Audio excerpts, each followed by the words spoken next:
All right. There we go. I don't know what's going on with my hair today. It's gone all kind of... Hey, it's normally me that's complaining, not you. So look at it. It's all over the place. Anyway. 3. Oh, that's just reminded me to order some more shampoo. Sorry. Thank you for that. Hey, no worries. We aim to please. All right. 3, 2, 1.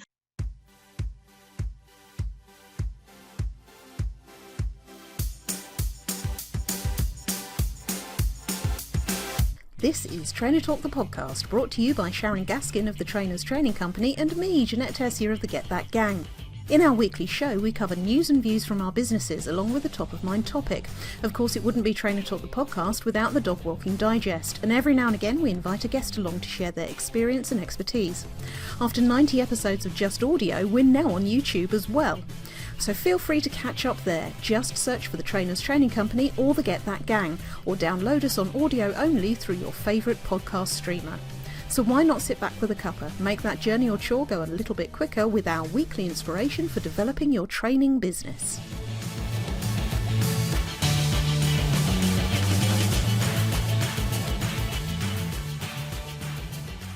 Welcome, welcome, welcome. This is Trainer Talk, the podcast, and we're at episode number 101. Goodness me. So after the excitement of last week's 100th episode, Sharon, how's this week been for you? How have you sort of, recognised the centenary in any other way, or is it just business as usual? No, business as usual. Although on the 100 thing, it was very sad, wasn't it, that Prince Philip didn't get to be 100. Yeah, it was very sad, and that's been a sad thing this week, hasn't it? It has. Yeah, I feel very sorry for the Queen. Obviously, I really do. Yeah, she clearly, she was devastated. Yeah, totally.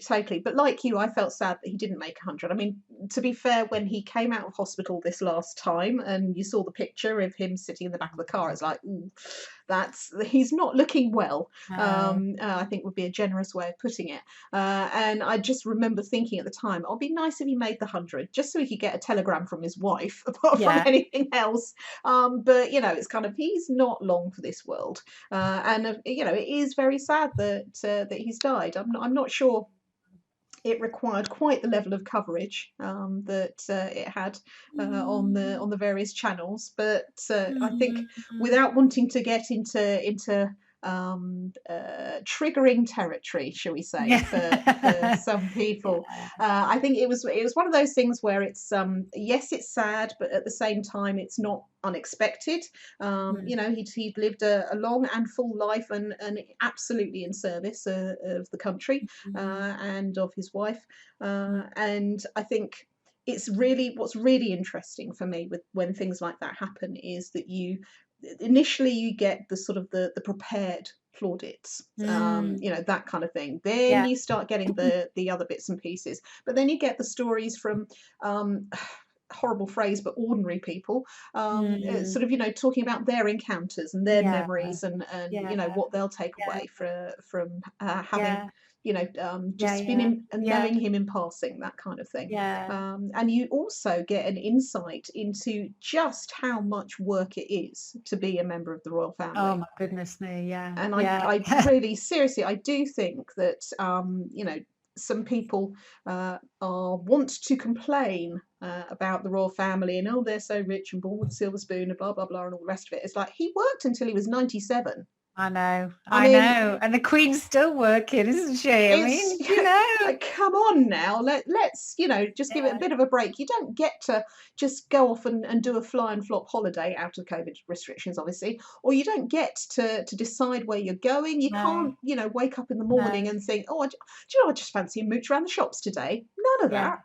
All these freedoms that we have, they don't. And they get to work for 20, 30 even years longer than a lot of people do and would expect to retire at. So I do think it's really interesting where you sort of see all this information come out, and you could get to understand a little bit more about who these people are, who for all intents and purposes have just been a figure on the screen for many, many people. And so many people haven't actually seen the royal family in person. So Exactly. so it's interesting, Yeah. isn't it? But Well, it's very sad, and he's clearly, what's clear is that he was an absolutely much loved member of the family, yeah, and and the Queen, and yeah, it's just going to be very sad. It is very sad. It's yeah, always sad, isn't it? But yeah. yeah, so that kind of stopped me in the tracks a bit on Thursday. Was it Thursday? I think it was Thursday. Friday Friday. morning. Was it Friday? It kind of like, oh, Mm. like you say, even though you kind of not expected, Yes. not Yeah. unexpected, you kind of think, oh, that's really sad, and Yeah.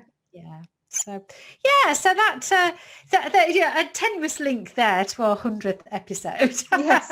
Not intended, but No. just popped up in Indeed. my head as we were talking. Mhm. And really this week has been on the work front, it's just been very quiet. It's just been I think this week has been, because it was bank holiday, it was Easter, Yeah. wasn't it? Yeah. Last week. Yeah. And I think a lot of people took the week off, and it's just really been, just very quiet. Mhm. So I just allowed myself to just take it for what it was. I thought, Yeah. okay, it's quiet this week. It doesn't mean anything. It's just lots of people are out there taking a break, and goodness me, it's been cold, hasn't it? Oh God, yeah. Yeah. Crazy weather, crazy weather. I mean, I one of my clients who I know on Facebook put up a post where in the morning he had, it wasn't thick snow, but it was definitely snow covering his garden. And then in the afternoon, he was at his local sort of shopping centre, open air shopping centre, and there's people, out in the sunshine. And he said saw even one person sitting outside a cafe in a pair of shorts. And Yeah. that's just ridiculous. I I mean, know.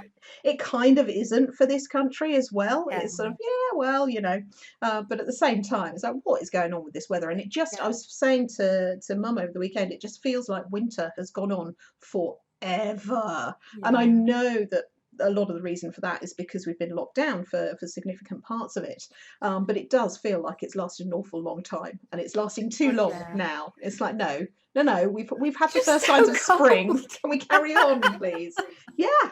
Freezing this morning. This morning I popped my head out just now, just let Jem out for a wee, and I was like, oh God, it's cold out there. Definitely. Well, I always look at the temperature. I don't take much notice of what they say the actual weather's going to do, but the temperature on the BBC weather app, just to see, do I need a hat? How many layers am I putting on? Which coat am I putting on? That kind of thing. What shoes do I need for the dog walk? And I looked at it, and I'd already looked at it, and for some reason I'd fixated on 3 degrees. So, oh, that's a bit nippy. And then I looked on my phone just before going out to decide whether or not to take a hat. It said -1. It's like, oh my word, what is going on? Crazy. Oh, so that's been a bit weird this week. A couple of significant events this week for me. Mhm. One, have my nails done. First in the queue yesterday. Uh-huh.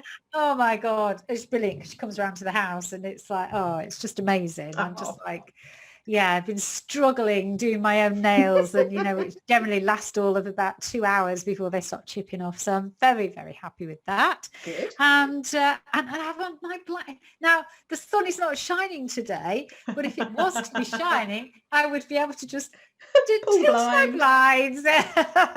Hallelujah. Absolutely. Hallelujah. And you didn't have to wait 6 weeks after all, even though, No, indeed. Yeah, it came on Sunday, so that was really good. So I'm very, very happy with that. Yeah. And it's just made, actually, we should have had this done to begin with. It's just made everything much, I don't know, it's lovely. It feels like lovely and much cleaner, and it's just really nice. It's funny, isn't it, how closing something off can do that, because you're not really closing anything off. You're just putting a temporary covering over the top. But with the sort of blinds I would imagine you've got, I can see a little bit, if they're the same as the ones I can see in the background. They still let the light through, obviously. They're not blackout or anything like that. So you've got a nice light room, but the light source is more steady because you've got blinds on every window. So yes, I'm very happy with that. Thank you very much. What an upgrade. Goodness me. Nails and blinds in one week. Nails and blinds in the same week. I'm very happy. And then I just decided that, might just move house as well, as you do. So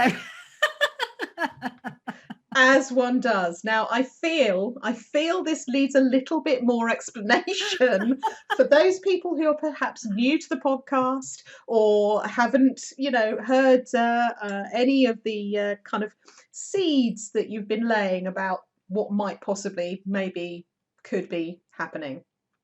Well, it's woo-woo again, isn't it? And we do like to talk about woo-woo We do.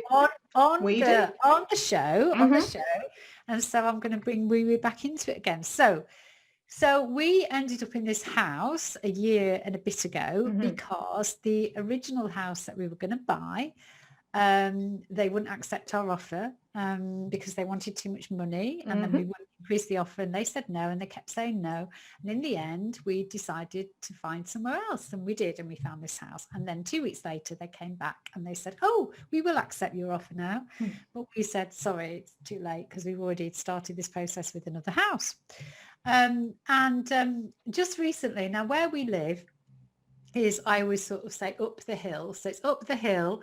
So it means that we've got this amazing view, but it means obviously we're not right down in the town. And it's like, we don't have things around us. We don't have, shops, cafes, all the rest of it, which would be quite nice to have. So we've always had this dilemma of, are we in the right spot? Would it be nicer to be downhill, etc., etc. How long, sorry to interrupt, but how long does it take you to get down the hill if you were driving or walking? If you're driving, it's like a 5-minute drive. I know, bonkers. If you're walking, it's probably about half an hour. Okay. So, yeah, it's a decent walk. So so with this constant dilemma, and literally every blooming weekend we're always down there, and we just talk about it all the time, and you get to the point where I'm just like, I'm sick of talking about it now. It's like we either do something about it or we just put up and shut up. Do you know what I mean? Yeah.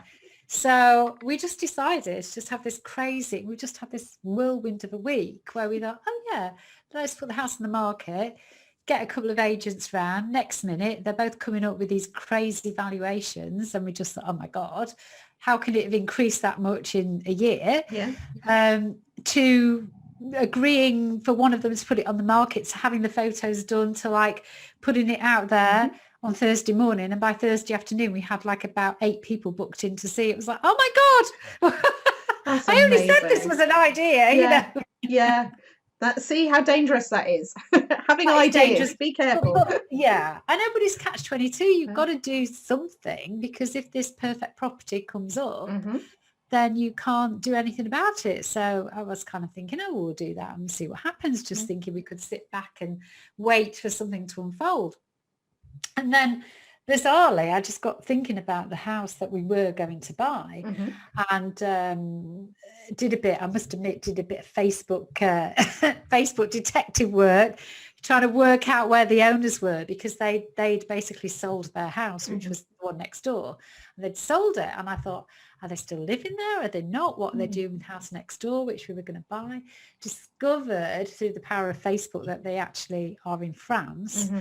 So I thought, they must be selling that house at some point. Why would they? If they're not coming back, clearly. So I sort of worked out who the agent was, who they sold their house through, and I just gave them a call, and I said, we're the people who, we were going to told them the story. And I said, what's happening with the house? And she said, oh, well, she said, it's funny that you've rung, because it is going on the market, but at the end of July, because they've got tenants in it at the moment. I was like, oh, woo-woo.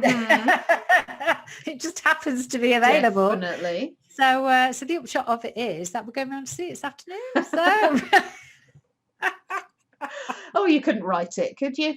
Write it. So I've been saying all along to anybody who's listens, do you know, we're going to end up in that house that we should have bought, we are. We're going to end up in the house. We are. I just feel it. It's true. And you can, if you're so inclined, lovely listeners or lovely viewers, you can check back on the podcast episodes from probably earlier than this time last year, wasn't it? So whenever. Anyway. Whenever. But anyway, so that has all been a bit of a whirlwind this week, and it's been a whirlwind and also a bit of a distraction. And even though I said to myself this time last week, I must not allow myself to get distracted by this and just let it all unfold, it's very hard not to be on your mind. Completely. Yeah, definitely. Of course it is. I mean, when it's something like this that has been really all consuming for you for a long period of time, because there was the wanting to move. Do I want to move? Don't I want to move? Do I want to come down here? Do we not want to come down here? Wanting the house, not wanting the house, finding a different house, getting the house done up, all the lockdown in amongst it, being away from everything that you knew and all the rest of it, but not being able to get out and explore. And now to come to this where restrictions are starting to be eased, and it's like, oh, should we move again? Yeah. I love it. I love it. Never a dull moment. Never a dull moment. I know. I do make life hard for myself sometimes. Do you know what? I think you're doing exactly the right thing, because you're exploring, right? And if it comes off, it comes off. And if it doesn't, it doesn't. But the fact that you've said, we either do something about it or we shut up about it. There's no in between here, because you can't be in limbo like that, can you? So it's going to be fascinating to hear what you think about it. Go back to the house this afternoon. I know, because I've got a feeling that I might just walk. Oh, excuse me, I'm just going to go and shut my blinds. Has the sun come out, Sharon? Is this an excuse to? Well, look at that! What a difference it makes! Woohoo! I'm a bit darker, but at least I'm not looking like a zebra. Your face just then was fantastic. Talk about smug face. Hashtag smug face.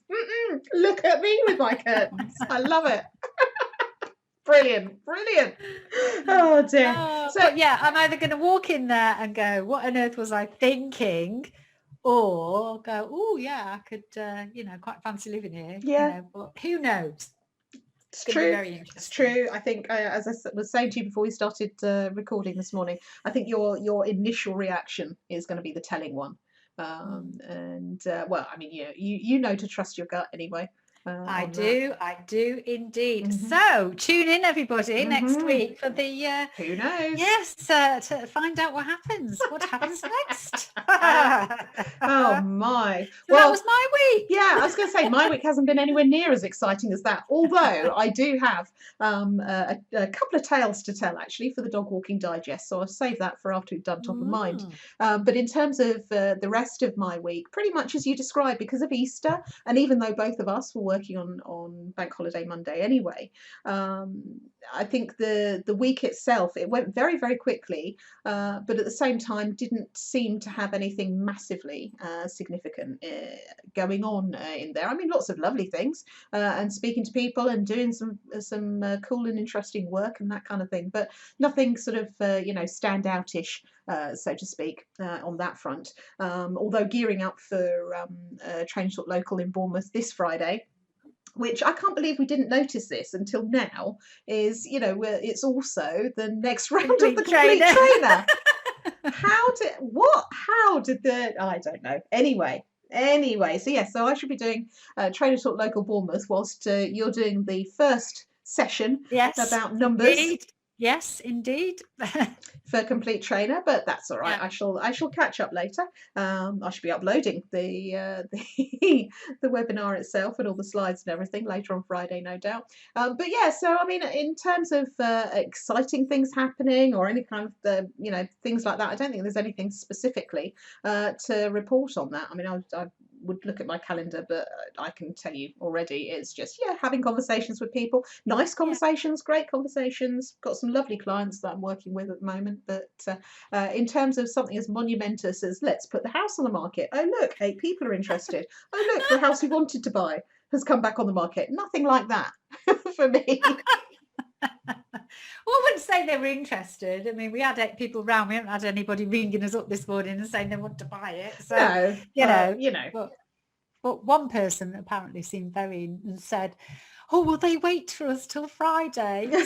My wife needs to come and see it. I was like, yeah, I think so. Don't worry. Don't worry about it. Yeah. Oh, my God. It's a long way to go, isn't it? God, it really is. It really, really is. So, just take it one step at a time. But yes, I do have a habit of doing these things. I don't like, if I notice myself, complaining about things, I'm like, okay, what can I do about this? I just don't want to just keep talking about the same old thing. Of course, yeah. So, okay, let's do something about it. Let's do something positive to and then you'll know, a bit like as I say, if we just go down this road and we decide that's what we want to do, then it makes the decision for you. Then you don't have to talk about it anymore. You either stay where you are or you move, but end of talking. So. Getting out of limbo, I think, is definitely a very important thing. I can tell you one exciting thing I did last week. Is prepare all my stuff for my accountants for the quarterly VAT return. There you go. Got that ticked off my to-do list. Good stuff. Yeah, good stuff. All right. So, shall we? Well, speaking of getting things ticked off your to-do list, I suppose that segues quite nicely into today's top of mind topic, doesn't it? So do you want to explain, seeing as you are the queen of this? I was saying, if you weren't doing Trainer Talk or the Trainers Training Company, I think this would be your calling in life, this particular topic. So why don't you introduce it for everybody? Well, it does actually link with what I've been doing this week in terms of putting my house on the market. It's kind of, decluttering. Decluttering is our topic because getting rid of a house. Well, no, it's not getting rid of a house. It's getting rid of this stuff that's in your head. Yeah. So every weekend going down the road and going down this continuous loop of mental torture of shall we do this, shall we not, oh that seems like a big thing, oh god, all this sort of thing. Completely. It's clutter occupying my brain space.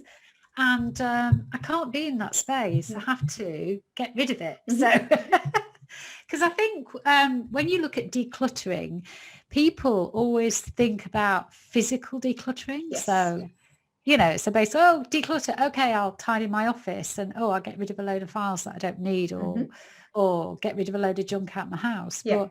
But actually, I think it's just as important to have a mental declutter of all the stuff that is occupying your brain and needn't be there. Yes. So, yeah. I agree, absolutely. I think that you can really give yourself sort of all sorts of barriers to moving forward, can't you, when you've got all this stuff swirling around in your head. And sometimes the only thing you need to do is just write it all down on a list so that it's out of your head and down on paper. And then other times you need to come to a decision about something, which is where you're at the moment, effectively, isn't it? It's about sort of, right, instead of going to and fro, because that's mentally exhausting, reliving and rehashing all the arguments and trying to find a way through, whereas actually the way through is to make a decision. And that decision is either going to be, we're going to do this, or no, we're not. We're not going to do anything now and we'll look again in 6 months, or whatever that might be. So I mean, there's all sorts of decluttering that can be done, and you're right, absolutely. I mean, as soon as somebody says decluttering, my head immediately goes to what I can get rid of out of the house. And to be honest, at some point over the summer, I'm pretty confident I'm going to be hiring a skip. And just you did that last summer. Now, I talked about doing it last summer, if you remember, and then never got around to it, just because of the amount of work that was going on, and I knew I wouldn't have time to do it properly, so I'd end up just either not putting anything in the skip or putting everything in the skip and then going, oh, actually that was really quite useful, I could have done with keeping that.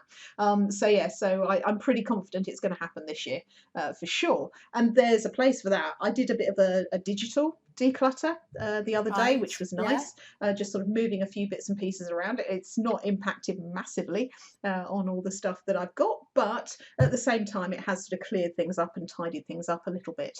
But yeah, I do think that we can tend to forget about the importance of a mental declutter as well. So have you always been like this since a child, in terms of you've always felt the need to rid yourself of anything that is not useful or excess, or was there a turning point at some point? I don't know, really. I don't really know as a child, but certainly I've always been, when I've sort of in my various houses, and I've lived in many of them over the years. I should count actually how many houses I've lived in, probably about 20. Wow. I know. But yeah, I've always been like that. I can't see the value of just holding on to stuff that you just don't need. It just gets in the way. I find it offensive. Things have got to be, you either use them or you get rid of them.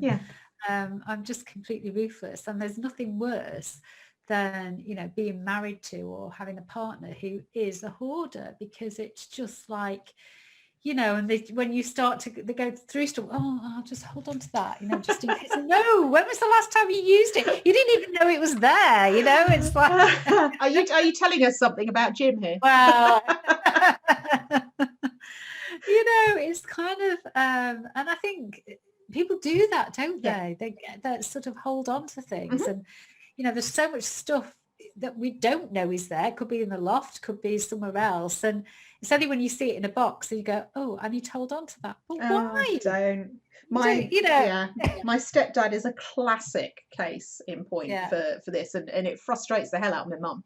And she's not a massive declutterer herself, but she does like things to be put away and neat and tidy and all the rest of it. So John, by contrast, will keep stuff just in case. So the garage is just filled with stuff, and she said, I don't know what we're going to do when he goes, because, you know, I'm Daryl, but this is his son, won't want any of that.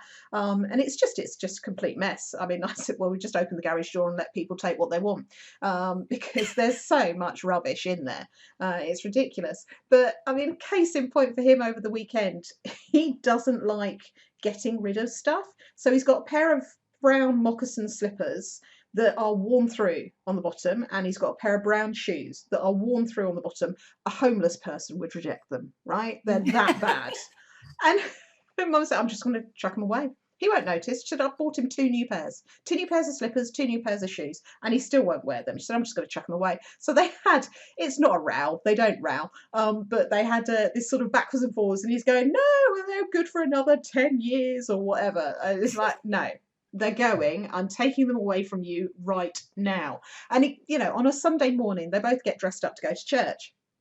And he's all dressed up. And then you look at the state of his shoes. It's like, John, come on. You can't possibly go to church with those shoes on. Oh, they're good. They're good for another 10 years. Like this, he goes.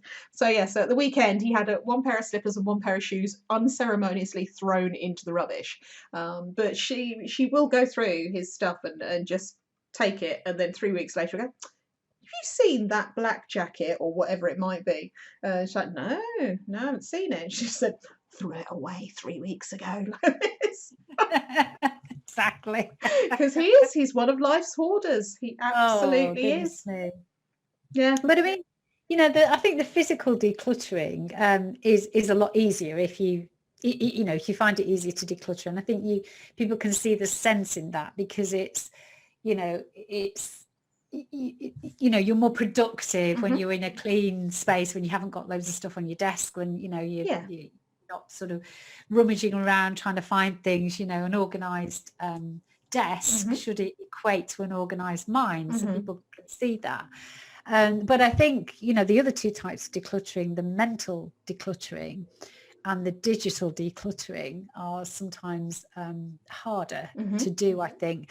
And when you said digital decluttering, I was like, oh my God, I mean, there are so many things that I still need to get rid of that are hanging around. I mean, my documents are not as organized as they should be. I spend far too long looking for things sometimes.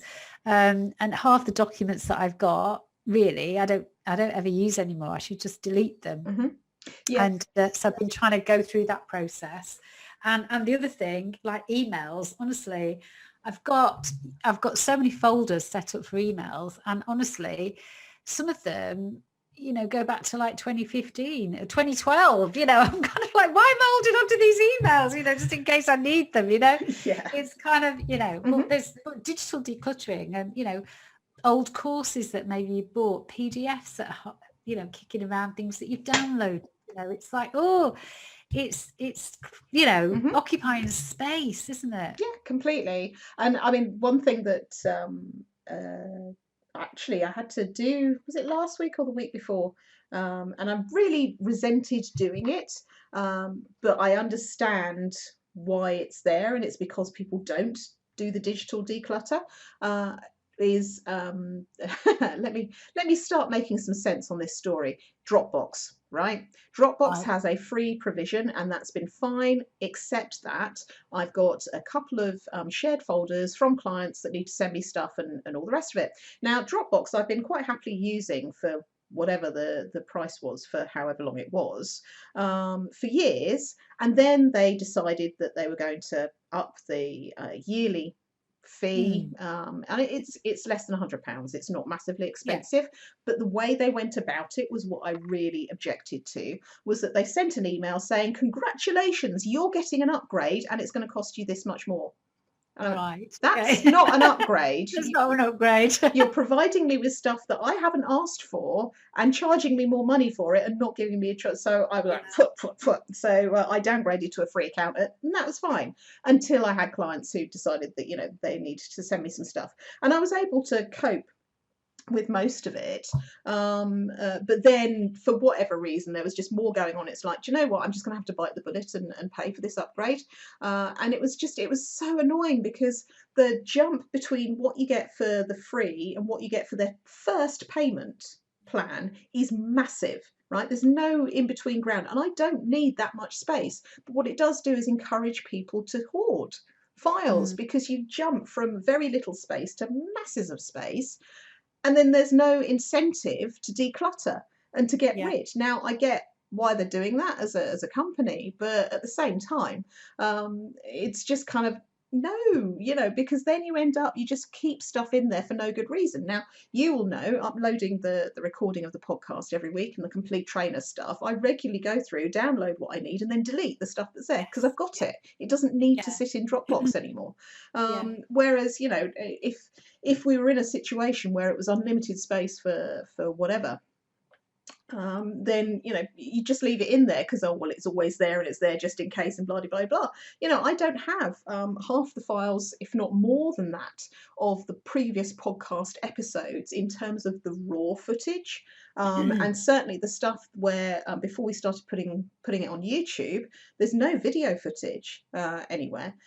Certainly of the very very early stuff. There might be some of the later stuff, just purely from the point of view of we don't need those files. They've been edited, they've been produced, they've been put out into the universe as those files. We've got them on your website and on my website. We don't need to keep them anywhere else. And they're massive files, obviously, because they're audio and video, or at least the audio itself is not as big as the video files, but still, it's still quite a lot of space to keep up. So I was just really kind of, going to have to pay this money. It's like 65 quid or something for the year. So I can't even remember, but it was less than 100. But it was just the fact that I had to pay for it in order to get access to this extra stuff that I needed, which all I was going to do was get the stuff I needed, download it, and then get rid of the rest. And it's like, can't we use WeTransfer? It's like, should I go to my client and ask them to just use WeTransfer? It's like, well, they've already uploaded it now and sent it to me. It's just like, oh, just bite the bullet, just, path of least resistance and all that kind of stuff.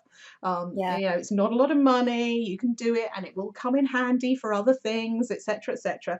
It was just one of those, it was a real decision moment. But now I've made the decision. It's just like, yeah, fine, it's done. It's I think the question of sort of because I mean when you think of how many Zooms we do during the course of an average week, and again I know that probably they're all sitting in my documents. They will be, They all need to be deleted, but it's and I think it's about having like a routine or a habit or a practice, isn't it? It's a bit like not having millions of tabs open, getting into the discipline of like closing them down. It's the same sort of thing that we're talking about, isn't it? So, just deleting stuff as soon as you've, or taking the time maybe once a day or once a week to go through all the stuff, because it's a bit like, the bigger a task gets, the less likely you are to get started. And you look at all those documents that need to be deleted, you go, I can't be bothered. But just having that sort of regular routine and practice, because it does build up. And why is this important? Well, it's important because otherwise it slows you down, because you are constantly, trying to find stuff on your computer or laptop or whatever. And then you get frustrated and, and all that kind of stuff, and you're less productive, you feel less good about yourself and all that stuff. So just a really, really little simple practice like that of just deleting stuff rather than hanging on to it can be really beneficial, It I think. can, and when I've had a really good digital declutter, I get really annoyed when I have something come in that I need to deal with, and I have to save a copy Mm. somewhere in order to do something to it, and then hoof it back out to wherever it needs to go. It's like, but I don't have a folder for that. So it has to go on my desktop. That's really annoying because it's just this thing that doesn't fit nicely into my little digital filing system. Yeah. So I have to end up sort of, putting it on the desktop and then remembering and trying to come back to it. I mean, I do save random bits that I think, oh, that'll be interesting for the thing that's coming up, but then I forget that I've saved those random bits. So every now and again, it's a really good exercise to sort of go through and go, right, what's that all about? What's that all about? Do I need it anymore? No, I probably don't. The one place that I haven't decluttered recently, which I really must do, is my Chrome bookmarks bar. So I've got so many highlighted, just web pages, and some of it goes back several years, like you were saying. Maybe not to 2012, but certainly quite a long time back. Of just things that I thought I would want to come back and refer to at the time, and in the end, just didn't end up using them or whatever. And I do need to go through and just think, right, delete. And if they were gone, I would say probably everything that's not actually fitting on the top bar of Chrome at the moment, probably 5 beyond that. Everything else can just go. It's not required, not needed at all.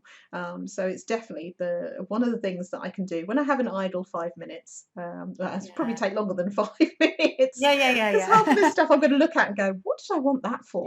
But well, it's important, all this stuff, isn't it? And just pay attention to it. Decluttering. Declutter yourself mentally, declutter yourself physically, and declutter yourself digitally as well, and try and build in some time and some habits and practices to kind of help you do that, I think would be the message. And let us know how you get on. Yeah, for sure. But equally, one thing I do want to say is that if you are not the sort of person for whom you are able to maintain a tidy desk, that's okay. Right, it's not you then. no, not at all. Although, I mean, I have sort of places for things to go, but I do end up with bits of paper despite my best efforts. However, I mean, I don't need sort of stuff strewn everywhere so that you can't find it. But if you're not the sort of person for whom it's like everything goes neatly in the place at the end of the day and all the rest of it, don't worry about it. This is definitely one of those things where you see them in lists of the top 10 habits of high performing people, or blah blah blah. There is evidence, there is science to support that you don't have to be one of these uber neat people in order to perform and to function well. Some people find that they are more creative when they have things around them, and that's okay. If you need half a dozen little mascots or whatever it is on your desk to have that space that works for you, that's absolutely fine. I think the point that we're making is don't keep things for the sake of keeping them. Keep them if they are useful to you, and if they are useful in inspiring your creativity, fantastic. If they're not, time to say bye-bye. Time to go. Yeah, absolutely. Brilliant. All right. So shall we move on to the dog walking digest? Yes. You've got some couple of nice stories this week, haven't you? I do, yeah. So, I mean, the first one is, really, this time last week, the golfers were back in town. So Scamp is a very happy boy because what it means is that they're all using those horrible little plastic tee things to do their tee shots. So he likes to go around and he actively goes and sniffs them out because he likes to chew them. And it must be something to do with the sort of plastic that they're made of. It must feel nice in his mouth because he will sometimes, and he knows he gets a treat, if he brings it to me and drops it, he will get a treat for doing that so that I can dispose of it properly. Because obviously, it's plastic, it's not going to biodegrade. But sometimes he will stop and have a bit of a chew about 10 feet away from me because he's enjoying the chewing and he doesn't want to stop chewing. Just so yeah, his favourites are the pink ones. Don't ask me why. They must have a different smell to them or a different feel to them or whatever it is. So it's a bit of plastic fantastic for him. So he's very happy about that. But two strange incidents happening. And I know for sure you're going to say, oh, it all happens in Bournemouth for these. The first one was we were walking back we've gone across the park, and there's a little there's the big field, and then there's another little field, which is the one we exit from to go up the road to come home. And we were just sort of walking, and Scamp was already on the lead, and there were a couple of ladies with, 2 or 3 dogs amongst them. And this one dog was kind of, obviously for whatever reason, liked Scamp's smell and was sort of trotting after him. And we were walking to get to the pavement to get to the road, and of course this dog wasn't stopping. They were yelling at it and all the rest of it. So I thought, right, okay, well, we'll stop before we get to the road, so that you can come and collect it. And this, youngish girl, I'd say in her 20s maybe, came running up, and this sort of dog, I can't remember what sort it was. It was sort of a blonde coloured, fluffy thing, so some kind of terrier cross, and it had run past us and was actually on the pavement. So she was, chasing it around like this, as people do, trying to get hold of it. And I sort of looked at the dog because I was thinking, oh, should I try and grab hold of it? Thinking, right, I'll grab its collar. Didn't have a collar on. So I'm sort of looking at this dog, and we're on the pavement by this point, and I said, oh, has your dog got a collar? Oh, no. I said, oh, well, your dog should have a collar. Why? Well, because it's the law. Dogs don't like collars. Sorry, what? Your dog should still have a collar. No, he shouldn't. Who says so? I said, it's the law for your dog to have a collar. If you've got your dog out of your home environment, you have to have a collar for your dog. So then she said, oh, well, like this, and picked the dog up, and they'd obviously dropped them out of a car right next to the field. And so other woman, I don't even know what either of them were saying, something about like this. So, look it up, my darlings, it's against the law for your dog to not have a collar. And I'm walking back up the road going, dogs don't like collars. What he should have a collar. Why? Well, because it's against the law for your dog to it was a really bizarre kind of conversation. It's like, okay, but you clearly don't have control of your dog, and you were struggling to grab hold of your dog because there was nothing to grab hold of because it was running out and could have run into the road. I mean, what are you going to do if that dog causes an accident? I mean, yes, it would be dreadful if something happened to the dog, but you haven't got a leg to stand on. You can be personally sued for that because your dog should have a collar. So that was the first one, which was, dogs don't like collars. Have you asked them? So very, very odd. But the other one happened just yesterday, actually. So doing the lunchtime walk, and again, coming into the park at the same place, and just sort of happened to glance down, like, that looks like a kitchen knife down there, but just the knife itself, not the handle. So the knives that have got either a plastic or a wooden handle on them, and they're affixed by the 2 little bolt things. So the little bolt things were there, but no actual handle. So, I better take a note of that, and if it's still there on the way back, I'll pick it up and put it in my bin, because we don't, I didn't want to be walking the dog with a knife in my hand, and didn't want to put it in one of the open bins, because the guys that go round and collect them and all the rest of it, you never know what's going to happen. So put it in a safe place, all the rest of it. This is in the context of, there's a police helicopter overhead, right? And had been hovering for about 10 minutes, and that was part of the reason why I took Scamp out, because it's like, oh, this is so annoying because I can hear it right over the top. Didn't realise it was a police helicopter at the time. Got over to the park, and there's one of the big 4x4 police vehicles going down the road that way. The helicopter's overhead, and then I saw somebody that I know with her little dog, and she was saying, oh yeah, there've been police all around, and there's something going on. There's clearly somebody has done something, and they're in Queen's Park somewhere, because you've got the helicopter overhead, you've got the police cars all over the place. And oh right, okay, fine. So I said to her, oh, really weird, I just saw a knife at the entrance, and blah blah blah. Anyway, didn't think much more about it. She continued her walk, I continued my walk, and the way we sort of both go round is that we go round and come back to the car park, and I walk through the car park through the woods to get back out again, and she had gone ahead of me because she had a slightly shorter walk to do, and she was pulling out in her car, and she sort of wound the window down. She said, oh, I've just told the police that you'd found a knife. And I was like, oh yeah, I suppose that probably might, right, okay. So I went up to this police car and said, I don't know if it's related at all, but it's